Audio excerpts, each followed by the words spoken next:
Representative Ayanna Pressley of Massachusetts.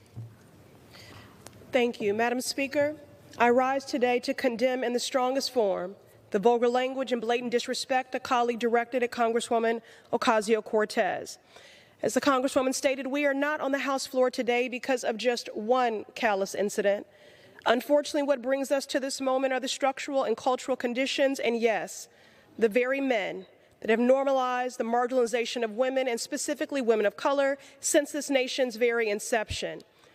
Madam Speaker, patriarchy, it is a tool of oppression that's very much at home in the halls of this powerful institution.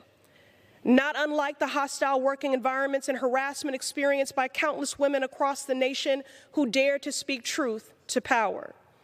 Today we rise for every woman that has dealt with these dynamics as a conflated part of their walk in life.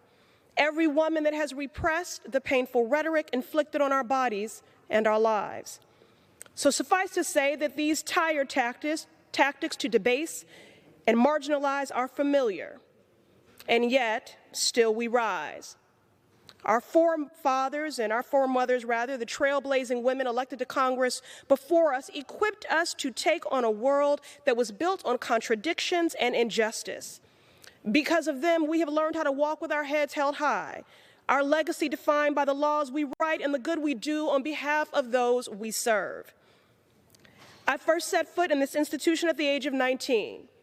My mother poured into me a sense of reverence for this institution, of the awesome power that it held. I walked through hallways and still do, flanked by the statues of men that enslaved my ancestors, in a building built by my enslaved ancestors. Madam Speaker, while there may still be some specters in this hallway set on upholding oppression and misogyny, I know that when my 12-year-old daughter walks through these hallways today, she sees my name embossed on a plaque outside the door and lit up on the voting board above this House floor. And she sees Talib and Omar and Chu and Jayapal and Escobar and Trahan and Underwood. Our very existence is proof that progress has been made. And yet, although in some instances we are better than we used to be, we are still not who we can be.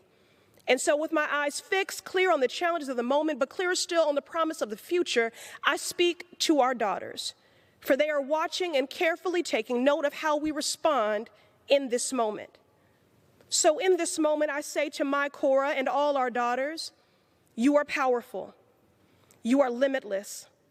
Your contributions to this world are brilliant, needed, and uniquely yours. Your ideas are substantive. Your lived experiences, your kind heart, and your critical eye belong at every single table where decisions are being made. You deserve a life free from fear and filled with dignity and love. You are not defined by your productivity or your chosen work.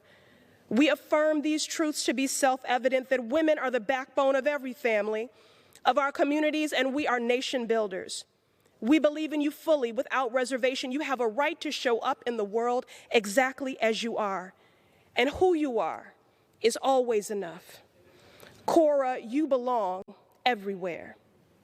And I will close with the words of Reverend William Barber, who aptly points out that we find ourselves as a nation in a moment of reckoning, a reckoning which calls for reconstruction. Old fights, but this is a new day.